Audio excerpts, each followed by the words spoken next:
श्री दुर्गा देव्ये नमः। श्रीमद्देवी भागवत महापुराण छठा स्कंद अध्याय 22। राजकुमारी एकावली का चरित्र। एकावली का कालकेतु के द्वारा हरण, एक वीर के द्वारा कालकेतु का वध और एकावली एक वीर का विवाह। यशोवती ने कहा, एक समय की बात है, सुंदरी एकावली प्रातःकाल अपनी सखियों के साथ महल से निकल पड़ी। उनके ऊपर चंवर डुलाए जा रहे थे। रक्षकों की पूर्ण व्यवस्था थी। राजेंद्र उस सुंदरी राजकुमारी के साथ चलने वाले रक्षक पूरे सावधान थे। उनकी भुजाएं आयुधों से सुशोभित थी। मैं भी साथ में थी। सुंदर कमल देखकर मनोरंजन के लिए राजकुमारी का वहाँ आना हुआ था। साथ बहुत सी सखियाँ भी थी। जब मैं और एकावली खेलने में व्यस्त थी, उसी समय अकस्मात एक प्रचंड दैत्य वहाँ आ पहुँचा। उसका नाम कालकेतु था। बहुत से राक्षस उसके साथ थे।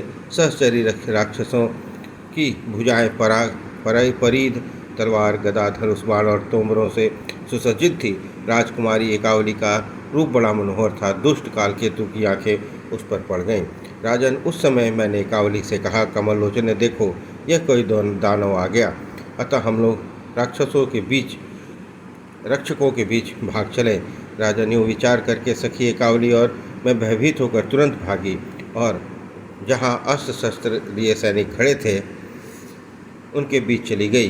कालकेतु ने हाथों में विशाल गदा उठाई और दौड़कर पास आ गया। उस दानव के प्रभाव से रक्षक दूर हट गए। फिर तो कमल नयनी एकावली उसके हाथ लग गई। उस समय राजकुमारी के हृदय में अत्यंत आतंक छा गया। उसका शरीर कांप उठ गया और वह रोने लगी। मैंने उस दानव कालकेतु से कहा, तुम इस राजकुमारी को छोड़ दो, मैं साथ चलने के लिए तैयार हूँ, मुझे स्वीकार करो। परंतु मेरी बात अनसुनी करके एकावली को लेकर वह दैत्य चल दिया। रक्षकों ने ठहरो ठहरो कहकर जब महाबली कालकेतु को रोका तब भयंकर लड़ाई छिड़ गई। उस दैत्य ने के साथ बहुत से भयंकर राक्षस हाथ में अस्त्र लिए प्रस्तुत थे। अपने स्वामी का कार्य सिद्ध करने के लिए बड़ी तत्परता के साथ वे युद्ध भूमि में उतर आए। यूँ उन हमारे राक्षसों के साथ कालकेतु का युद्ध होने लगा। उस महाबली दैत्य ने सभी रक्षकों को मार डाला। राजकुमारी उसके अधिकार में आ गई। तदंतर दानवी सेना के साथ वह राक्षस राजकुमारी को लेकर अपने नगर को जाने लगा। कालकेतु के अधिकार में पड़ी हुई वह राजकुमारी रो रही थी। उसे देखकर मैं भी साथ लग गई। कालकेतु उसे जहाँ ले जाता था मैं भी वहाँ चली जाती थी। मेरा अभिप्राय था, जैसे भी हो, रोती हुई सखी मुझे देखकर धैर्य धारण कर सके। हुआ भी ऐसा ही। जब सखी एकावली ने मुझे अपने साथ देखा तब उसके हृदय में कुछ शांति आ गई। अब मैं राजकुमारी के साथ चली गई। उससे बार बार बातें करने लगी। राजेंद्र, मेरी सखी एकावली दुख से अत्यंत घबरा गई थी। उसके शरीर से पसीना टपक रहा था। मेरे पास जाने पर कंठ से चिपक कर बड़े दुख के साथ वह विलाप करने लगी। उधर कालकेतु ने प्रीति प्रदर्शित करते हुए मुझसे कहा, चंचल नेत्र वाली तुम्हारी सखी एकावली डर गई है।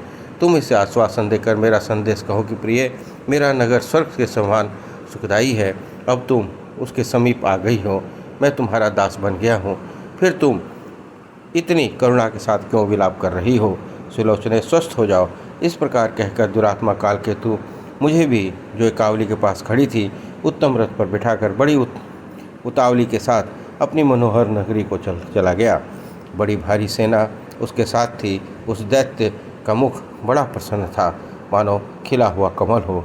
वहाँ पहुँचने पर उस दानव ने मुझको और एकावली को एक भव्य भवन में ठहराया। उस भवन में रक्षा के लिए उसके द्वारा बहुसंख्यक राक्षस नियुक्त किए गए। राजन, अब दूसरे दिन की बात है। कालकेतु ने मुझसे कहा कि तुम्हारी सखी एकावली विरह से घबरा गई है। यह बालिका निरंतर चिंता में डूबी रहती है। तुम इसे समझा दो। सुंदर कमर वाली कांते, तुम मेरी पत्नी बनकर इच्छानुसार सुख भोगो। चंद्रवदने, अब इस राज्य पर तुम्हारा अधिकार होगा। मैं सदा के लिए तुम्हारा सेवक बन गया हूँ। यह दानव बार बार यही वाक्य कह रहा था। उसे सुनकर मैंने खरा जवाब दिया।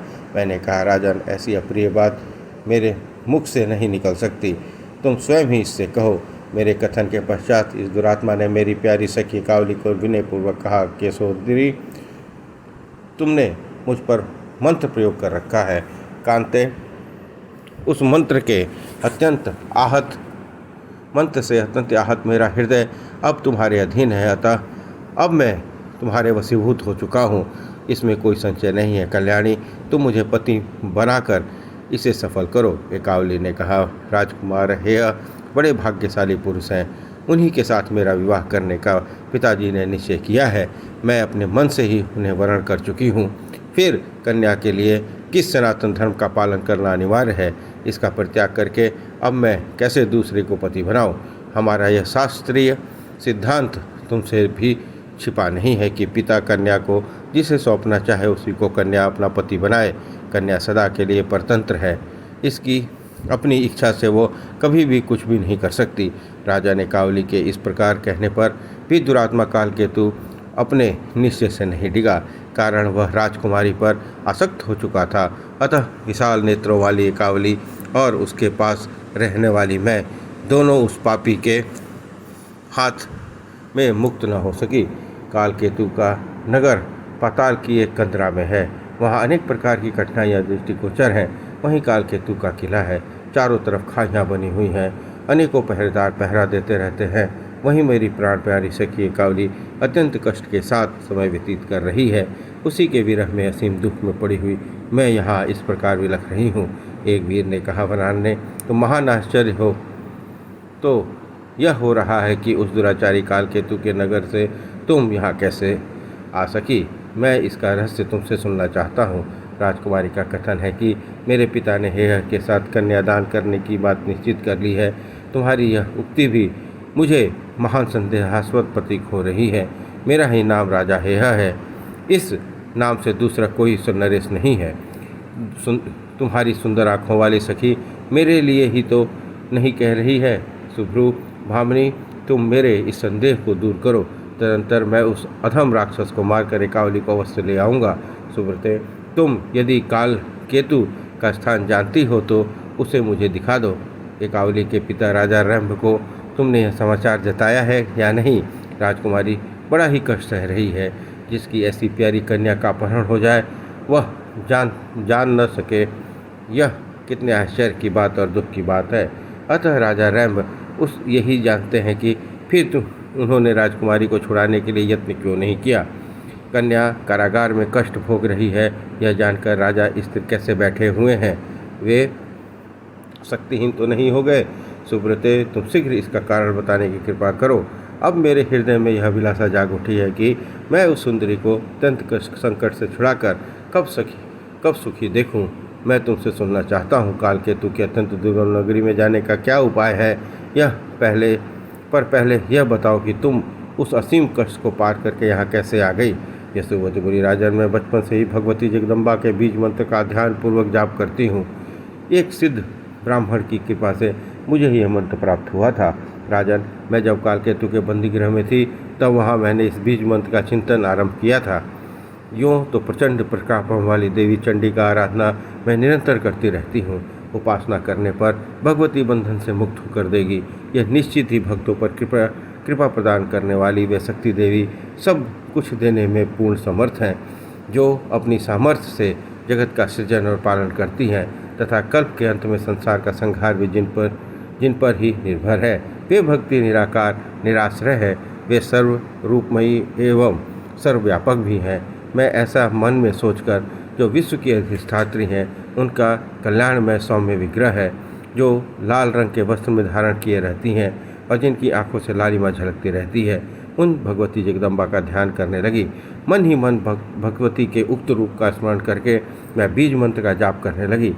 समाधि लगाकर देवी की उपासना में 1 महीने तक बैठी रही। तो फिर तुम मेरी भक्ति से संतुष्ट होकर भगवती चंडिका ने स्वप्न में मुझे दर्शन दिया। उन्होंने अमृतमय वाणी से मुझे कहा, क्यों सोई हो, उठो और अभी गंगा के पावन तट पर चली जाओ। प्रधान नरेश हेय वहीं पधारने वाले हैं।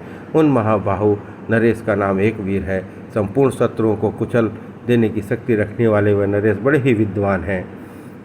मुनिवर दात्रात्रेय ने मेरे बीज मंत्र का उन्हें भली भांति अभ्यास करा दिया है। अतः अपार भक्ति के साथ राजा एकवीर मेरी उपासना में निरंतर लगे रहते हैं। उनके मन से मैं कभी अलग नहीं होती, वे सदा मेरी पूजा में संलग्न रहते हैं। संपूर्ण भूतों में एकमात्र मुझे ही देखना उनकी निश्चित धारणा है। मेरी उपासना के सिवा वे और कुछ नहीं जानते ही नहीं।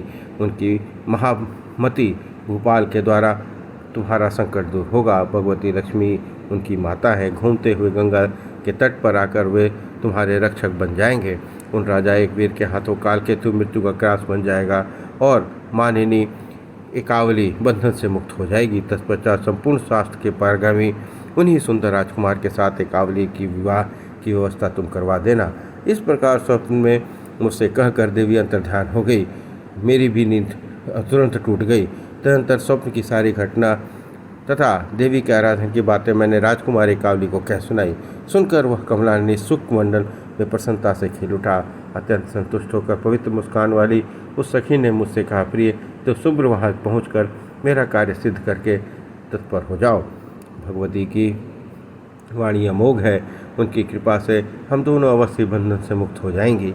राजन सखी एकावली के यूँ प्रेम पूर्वक आदेश देने पर मैं निश्चय कर लिया कि अब इस स्थान से चल देना ही श्रेयकर है। राजकुमार फिर मैं तो उसी क्षण चढ़ पड़ी। मुझे किसी ने रोका टोका नहीं। परम आराध्य भगवती की कृपा से मार्ग की जानकारी एवं शीघ्र चलने की शक्ति भी मुझे तुरंत प्राप्त हो गई। यही सब मेरे दुख का कारण है कि जो मैं बता चुकी। वीर, जैसे मैंने यह परिचय दे दिया वैसे ही तुम भी बताओ कि तुम कौन हो और तुम्हारा क्या नाम है। व्यास जी कहते हैं, राजन, प्रतापी नरेश एक वीर भगवती लक्ष्मी के सुपुत्र हैं। यशोवती की बात सुनकर उसका कमल जैसा मुख प्रसन्नता से खिल उठा। वे कहने लगे, राजा एक वीर ने कहा, रुम्भोरु, तुमने विशदपूर्वक जो मेरा वृत्तांत पूछा है वह सुनो। मैं है हूँ, मेरा नाम एक वीर है। लक्ष्मी जी मेरी माता है।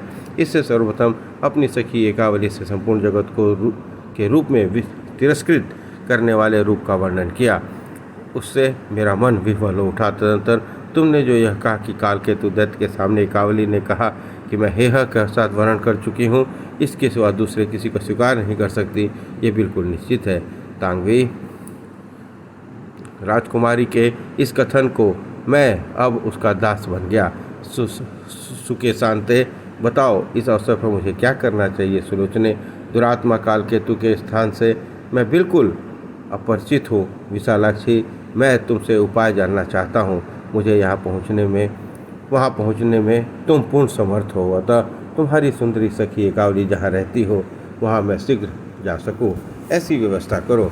राजकुमार एकावली तुम्हारी प्रिय सखी है। राक्षस के अधीन होकर उसे अत्यंत दुख सहने पड़ते हैं। तुम निश्चय समझो कि मैं अभी उस राक्षस को मारकर उसे छुड़ा लाऊंगा। मेरे प्रयास से राजकुमारी की सभी संकट टल जाएंगे और वह तुम्हारे नगर में लौट आएगी। फिर मैं राजकुमारी एकावली को उसके पिता के पास पहुंचा दूंगा। इसके बाद परम तपस्वी राजा रैम्भ अपनी पुत्री का विधिवत विवाह कर सकेंगे। प्रिय वंदे, तुम्हारे सहयोग से मेरी ये मनचाही बातें पूर्ण हो सकती हैं। अतः तुम शीघ्र कालकेतु की नगरी दिखाकर मेरा पराक्रम देख लो। वरवाणी, पराई स्त्री को अपनाने वाले उस पापी राक्षस को जिस किसी प्रकार भी मारने में सफल हो सकूं वैसा ही यत्न करो। सबसे पहले तो तुम कालकेतु के दुर्गम नगर का मार्ग मुझे दिखा दो। व्यास जी कहते हैं, राजकुमार एक वीर की प्रियवाणी सुनकर यशोवती का मुख प्रसन्नता से खिल उठा। कालकेतु की नगरी में जाने के लिए बड़े आदर के साथ अब यशोवती एक वीर का उपाय बताने लगी। उसने कहा, राजेंद्र, भगवती का बीज मंत्र सिद्ध प्रदान करने वाला है, तुम इसकी दीक्षा ले लो। तत्पश्चात मैं अभी तुम्हारे कालकेतु की नगरी, जिससे बहुत से राक्षस पहरा दे रहे हैं, दिखाऊंगी। महाभाग, वहाँ मेरे साथ चलने के लिए तुम्हें तैयार हो जाना चाहिए। साथ में विशाल सेना भी ले लेनी चाहिए, क्योंकि वहाँ युद्ध करने की निश्चित संभावना है। कालकेतु बड़ा पराक्रमी दैत्य है, बहुत से बलवान राक्षस उसके पास हैं। अतः मंत्र का अभ्यास करके ही तुम मेरे साथ चलो। मैं पापी कालकेतु की नगरी का मार्ग दिखाने की पूरी चेष्टा करूंगी। राजन, अब इस दुराचारी को शीघ्र ही मारकर मेरी सखी को बंधन से मुक्त कराना तुम्हारा परम कर्तव्य है। यशोवती का कथन सुनकर एक वीर ने उसी क्षण मंत्र की दीक्षा ले ली। दत्तात्रेय जी ज्ञानियों में शिरोमणि माने जाते हैं। यह संयोगवश वहाँ उनका शुभागमन हो गया। वहीं योगेश्वरी के महामंत्र का उपदेश किया था। भगवती के इस मंत्र को त्रिलोक का तिलक कहते हैं। इस मंत्र के प्रभाव से राजा एक वीर को सब कुछ जानने और सर्वत्र जाने की योग्यता प्राप्त हो गई। अतः कालकेतु के अत्यंत दुर्गम नगर के लिए वे तुरंत प्रस्थित हो गए। उस नगर वह नगर राक्षसों द्वारा इस प्रकार सुरक्षित था मानो सर्प पाताल की कर रहे हो। यशोवती और एक विशाल सेना के साथ एक वीर उसके समीप पहुंच गए। उसे आते देख कालकेतु के दूत भय से घबरा उठे। अतः बड़ी उतावली के साथ चिल्लाते हुए वे सभी कालकेतु के पास पहुंचे। उस समय दैत्य कांवरी के पास बैठकर तरह तरह से प्रार्थना कर रहा था। दूतों ने समझ लिया कि हमारा यह स्वामी काम से मोहित हो गया है। अतः उससे वे कहने लगे। दूत बोले, राजन, इस कामनी के साथ आने वाली यशोवती नामक एक स्त्री आ रही है। उसके साथ कोई एक राजकुमार भी है। महाराज, पता नहीं यह इंद्रपुत्र जयंत है अथवा शंकर कुमार कार्तिकेय। यह बड़ी भारी सेना लेकर बल के अभिमान से मक्त हुआ वह आ रहा है। राजेंद्र, अब आप सावधान हो जाए। युद्ध का अवसर सामने आ गया है। उस देवपुत्र के साथ युद्ध कीजिए अथवा इस कमल नयनी से स्नेह छोड़िए। राजन, शत्रु सेना निकट आ गई है। केवल 3 ही योजन दूर है। आप शीघ्र सजग हो जाइए। रणदुदुम्भी भी बजाने की आज्ञा दीजिए। व्यास जी कहते हैं, दूतों की बात सुनकर कालकेतु क्रोध से मूर्छित हो गया। उसके पास बहुत से राक्षस शस्त्रधारी सैनिकों के साथ विद्यमान थे। उसने कहा, राक्षसों, तुम सब लोग हाथ में अस्त्र शस्त्र लेकर शत्रु के सामने जाओ।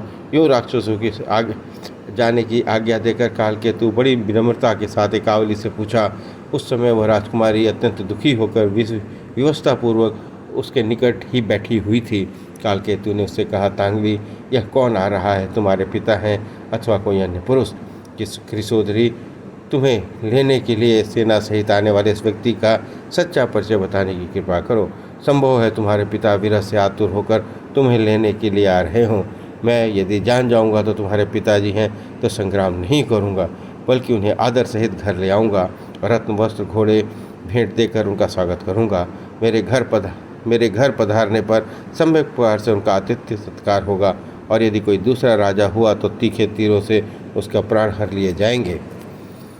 यह निश्चित है कि महात्मा काल की प्रेरणा से मरने के लिए ही वह यहाँ आ रहा है। अतएव विशालाक्षी, बताओ, वह साक्षात काल कौन? मैं साक्षात काल हूँ। मुझ में अपार बल है। कोई मुझे जीत नहीं सकता। मेरे इस प्रभाव को न जानकर किस मूर्ख ने यहाँ आना हो गया?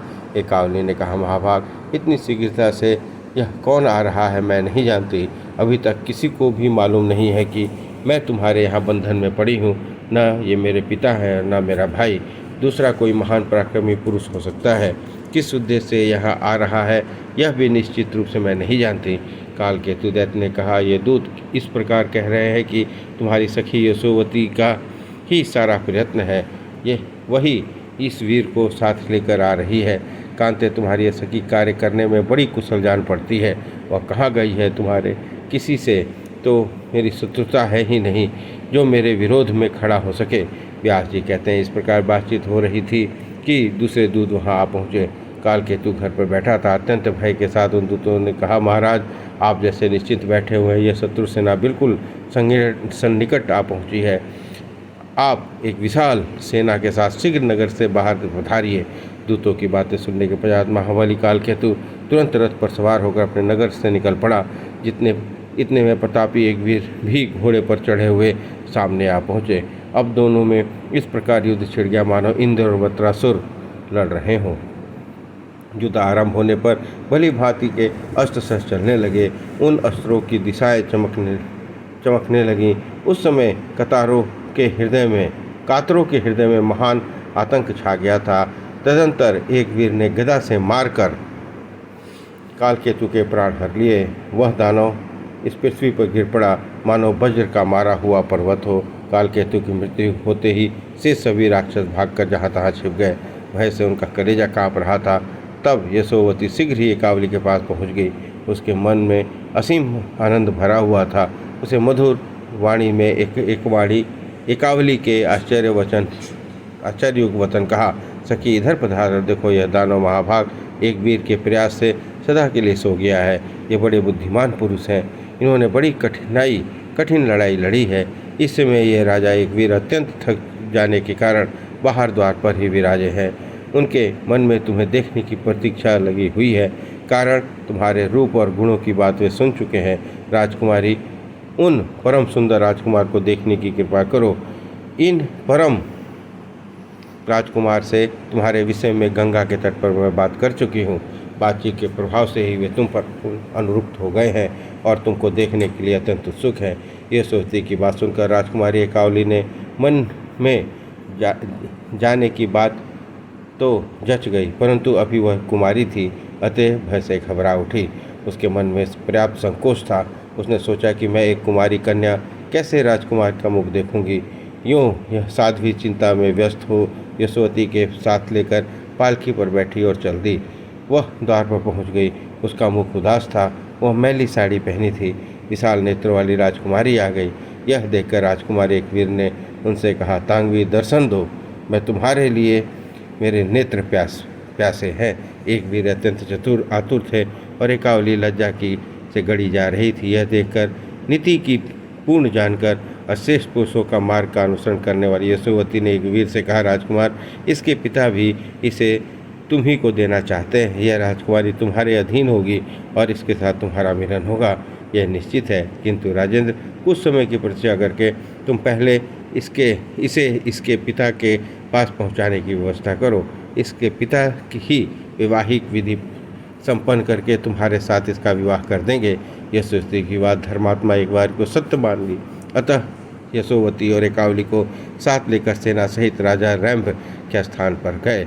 पुत्री के आने का समाचार सुनकर रैंभ प्रेम पूर्वक मंत्रियों के साथ उनकी आगवानी के लिए आगे बढ़े। बहुत दिनों के पश्चात मलिन वस्त्र धारण करने वाली उनकी पुत्री उन्हें दृष्टिगोचर हुई। फिर यशोवती ने विस्तार पूर्वक सभी बातें उसके पिता को बतलाई। तदंतर एकवीर और रैंभ का परस्पर मिलन हुआ। राजा उन्हें लेकर अपने घर पधारे। शुभ मुहूर्त में उनका विवाह आयोजन किया गया। विधि पूर्वक पाणी ग्रहण संस्कार संपन्न हुआ। दहेज देकर राजा ने भली भांति एकवीर का सम्मान किया। तत्पश्चात कन्या को विदा कर दिया। साथ में यशोवती को भी भेज दिया। इस प्रकार विवाह हो जाने पर महाराज एकवीर की हर्ष की सीमा न रही। अब वे अपने भवन में पहुँचे और प्रेयसी भार्या एकावली के साथ रहकर भली भांति भोगने लगे। उन्होंने एकावली के गर्भ से एक पुत्र को उत्पन्न किया जो कृतवीर नाम से विख्यात हुए। उन्हीं कृतवीर के पुत्र का कार्तवीर है। इस प्रकार मैं इस वंशावली का वर्णन कर चुका हूँ। इस प्रकार श्रीमद्देवी भागवत महापुराण छठा स्कंद अध्याय 22 और 23 संपन्न हुआ। बोलिए दुर्गा महारानी की जय।